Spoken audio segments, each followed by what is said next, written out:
شادی کی پہلی رات شب زفاف، اس کے متعلق بہت سی الٹی سیدھی گندی باتیں فحش نویسیوں نے اس عنوان پر بے تحاشا کتابیں اور تحریریں لکھی ہیں اور عریاں مضامین لکھ کر اس کی پاکیزگی اور حرمت کو داغدار بنا دیا ہے۔ پہلی رات جب شوہر اور بیوی علیحدگی میں ملتے ہیں تو اس میں صرف اتنی بات ہے کہ پہلے وہ ایک دوسرے سے اجنبی اور بے خبر تھے، اب وہ باخبر ہو گئے ہیں۔ ان میں ایک فطری شرم و حیا کا تقاضا تھا، وہ اب دور ہو جائے گا، بات چیت اور پیار و محبت کی ابتدا ہوگی، لہٰذا شوہر یا بیوی دونوں کے شب اول کو نہ تو کوئی پراسرار بات سمجھی جائے اور نہ ہی کوئی غلط چیز سمجھی جائے اور نہ ہی اس سے خوفزدہ کیا جائے، کیونکہ ہر بات کی ابتدا خوبصورت ہوتی ہے، ورنہ اس کے سوا اور کوئی خاص بات اس میں نہیں ہے۔ شب زفاف میں خاوند اور بیوی کے درمیان باہمی محبت اور سلوک ایک انتہائی اہم اور ضروری موضوع ہے۔ اس کے لیے مرد کو کچھ باتوں کا خیال رکھنا چاہیے، اپنے برتاؤ کے ذریعے، محبت اور گفتگو کے ذریعے بیوی کے اجنبیت کے احساس کو دور کر دے۔ گفتگو کا انداز اور موضوع بے حد مہذب، پیار بھرا اور سلیقہ مند ہونا چاہیے۔ مرد کی گفتگو سے یہ ظاہر ہونا چاہیے کہ وہ اپنی بیوی سے کس قدر محبت محسوس کرتا ہے۔ مرد عورت کی یعنی کہ اپنی بیوی کے حسن و جمال کی تعریف کرے اور بیوی کو بھی چاہیے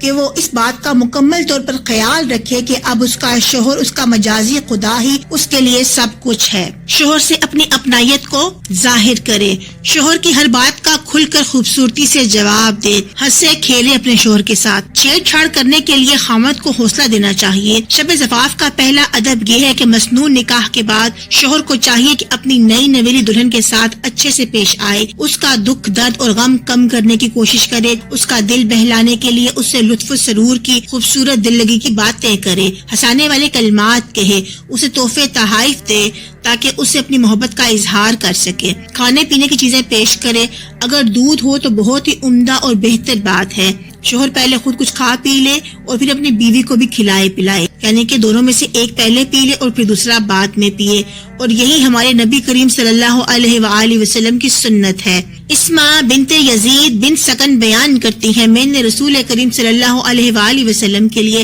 حضرت عائشہ کو دلہن بنایا اور پھر آپ کے پاس آئی اور آپ کو بلایا تو آپ صلی اللہ علیہ وآلہ وسلم آ کر حضرت عائشہ کے ساتھ بیٹھ گئے اور ایک بڑا سا پیالہ لایا گیا جس میں دودھ تھا۔ آپ صلی اللہ علیہ وآلہ وسلم نے اسے نوش فرمایا اور پھر آپ نے حضرت عائشہ کی طرف اس کو بڑھا دیا تو انہوں نے سر جھکا لیا اور شرما گئیں۔ حضرت اسما رضی اللہ تعالیٰ عنہما بیان کرتی ہیں، تو میں نے حضرت عائشہ کو ڈانٹا اور کہا، نبی کریم صلی اللہ علیہ وآلہ وسلم کے ہاتھ برتن پکڑ لو۔ وہ بیان کرتی ہیں تو حضرت عائشہ رضی اللہ تعالیٰ عنہما نے ان کے ہاتھ سے برتن لے لیا اور تھوڑا سا پی لیا۔ پھر نبی کریم صلی اللہ علیہ وآلہ وسلم نے عائشہ کو فرمایا، اپنے ساتھی کو دو، یعنی کہ اپنے شوہر کو دو۔ اس بات سے مراد ان کی اپنی ذات تھی کہ مجھے بھی پلاؤ۔ اس روایت کو امام احمد بن حنبل نے روایت کیا ہے اور علامہ البانی رحمۃ اللہ علیہ نے بھی روایت کیا ہے۔ سب سے پہلے ملاقات اور گفتگو سے پہلے السلام علیکم کہا جائے اور پھر عورت کی پیشانی اور اس کے بالوں پر ہاتھ رکھ کر یہ دعا پڑھنی چاہیے، جس کا ترجمہ اس طرح سے ہے، اے اللہ، میں اس عورت کی خیر و بھلائی کا اور جو خیر آپ نے اس میں رکھی ہے اور جس چیز پر آپ نے اسے پیدا فرمایا ہے ان سب کا سوال کرتا ہوں، اور عورت کے شر سے اور جو شر اور برائی اس میں رکھی اور جس شر پر تو نے اسے پیدا فرمایا ہے اس سے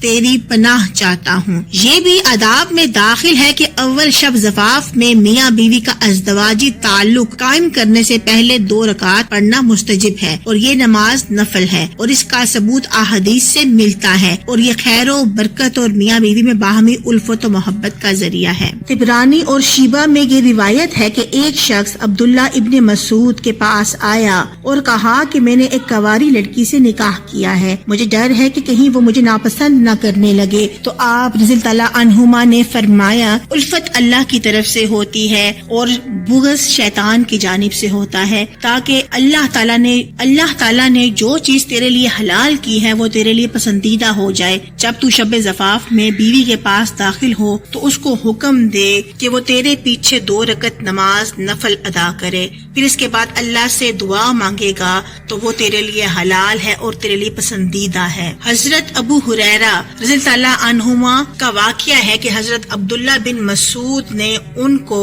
سہاگ رات سے پہلے 2 رکعت نماز نفل پڑھنے کی تاکید کی تھی۔ اس بات کا ضرور دھیان رکھا جائے کہ زوجین شادی سے پہلے اجنبی اور بالکل غیر مانوس ہوتے ہیں، آپس میں کسی قسم کا کوئی تعلق نہیں ہوتا۔ اب جب نکاح کے ذریعے تعلق قائم ہو جاتا ہے تو ظاہر ہے کہ ایک دم سے وہ پوری طرح مانوس نہیں ہو پاتے، نہ کھل کر سامنے آ سکتے ہیں۔ اس لیے جماع اور صحبت میں جو اس تعلق کی آخری کڑی ہے، جلد بازی ہرگز نہ کی جائے، بلکہ ایک عادی شب تو اس سے فقط انسیت و محبت اور خوش طبعی کی باتیں کی جائیں، پھر آہستہ آہستہ اسے اپنی طرف راغب اور مائل کیا جائے اور اپنے قریب کرنے اور صحبت و جماع کے لیے ساری زندگی پڑی ہے